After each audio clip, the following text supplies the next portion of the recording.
Hello friends, welcome back to my channel. இந்த வீடியோவில் நான் வந்து ஒரு சின்ன டிப்ஸ் தான் நம்ம பார்க்க போகிறோம். பட் இது வந்து ஹெல்த் டிப்ஸ் கிடையாது.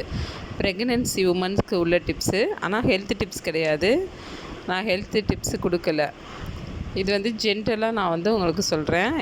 எனக்கு நடந்ததுனால நான் உங்களுக்கு சொல்கிறேன்.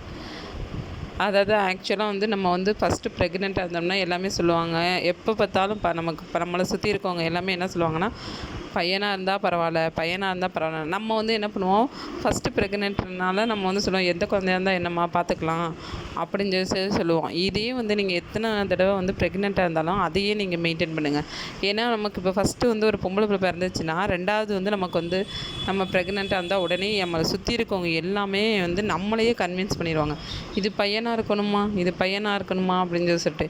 இதே மாதிரி தான் எனக்கு நடந்துச்சு. நான் ஃபஸ்ட்டு வந்து எனக்கு வந்து பொம்பளை பாப்பா பிறந்துச்சு குழந்தை. அதுக்கப்புறம் வந்து திருப்பி நான் ப்ரெக்னெண்ட்டாக இருக்கும்போது எனக்கு ஆக்சுவலாக பையனாலே பிடிக்காது.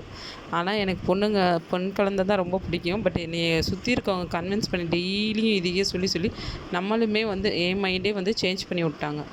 இப்போ வந்து குழந்தை பிறந்த பின்னாடி என்ன பண்ணோம், என்னம்மா அதாவது நம்மளுக்கு குழந்தை பிறந்திருக்கு, பட் அதை கூட நம்மளை வந்து ஒரு என்ஜாய் பண்ண விட மாட்டாங்க. என்ன சொல்லுவாங்கன்னா, இதுவும் பொம்பளை பிள்ளையாக போயிடுச்சுமா, ஒரு பையன் மட்டும் இருந்திருந்தால் பரவாயில்லம்மா அப்படின்னு சொல்லிட்டு அந்த மாதிரி சொல்லி நமக்கே வந்து அந்த ஒரு நம்ம ஒரு குழந்தை பிறந்திருக்கதை என்ஜாய் பண்ண முடியாமல் நம்மளே வந்து ஒரு மாதிரி டிப்ரெஷனுக்கு ஒன்று பண்ணிடுவாங்க.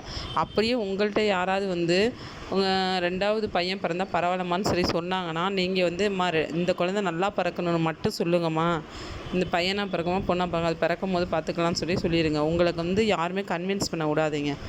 எனக்கே ஒரு செகண்ட் வந்து ரெண்டாவது அவங்கெல்லாம் கன்வின்ஸ் பண்ணி எனக்கு நானே டெலிவரி ஆனோன்னே நான் வந்து ஃபஸ்ட்டு குழந்தைக்கு கேட்கவே இல்லை என்ன குழந்தைன்னு.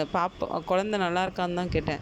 ஆனால் ரெண்டாவது குழந்தைக்கு நானே வந்து என்ன குழந்தை பிறந்திருக்கு டாக்டர் அப்படின்னு சொல்லி கேட்குற அளவுக்கு என்னையவே மாற்றி விட்டாங்க. பொண்ணுன்னொடனே எனக்கே ஒரு மாதிரி டக்குன்னு ஒரு இதாகிடுச்சு. அப்புறம் நான் அதுலேருந்து நம்ம குழந்தை நம்ம இது மாதிரி நினைக்கக்கூடாதுன்னு சொல்லிட்டு மீண்டு வரதுக்கே எனக்கு கொஞ்சம் நாள் ஆச்சு. இப்போ என்னென்னா அது அப்படியே ஆப்போசிட்டாக மாறி போச்சு. என் லைஃப்பில் என்னென்னா, நானே வந்துட்டு என்ன பண்ண ஆரம்பிச்சிட்டேன், என்னோடய ஃபஸ்ட்டு குழந்தையோட செகண்ட் குழந்தைக்கு தான் ரொம்ப ப்ரிஃபரன்ஸ் கொடுக்க ஆரம்பிச்சிட்டேன். அந்த மாதிரி என்னையவே மாற்றி விட்டாங்க. ஏன்னா நம்ம வந்து ரெண்டாவது குழந்தைன்றனாலையோ இருக்குமோன்னு சொல்லிட்டு. ஸோ நீங்கள் இந்த வந்து டிப்ஸை யூஸ் பண்ணிக்கோங்க. யாராவது வந்து உங்கள்கிட்ட செகண்ட் குழந்தைல வந்து பையனாக பிறந்தால் பரவாயில்லன்னா நல்லா பிறக்கணும்னு மட்டும் சொல்லுங்கம்மான்னு சொல்லிட்டு அப்படியே ஸ்டாப் பண்ணி விட்ருங்க. ஓகே, இது வந்து உங்களுக்கு ஹெல்ப்பாக இருக்கும்னு நினைக்கிறேன். தேங்க்யூ ஃபார் வாட்சிங். பாய்.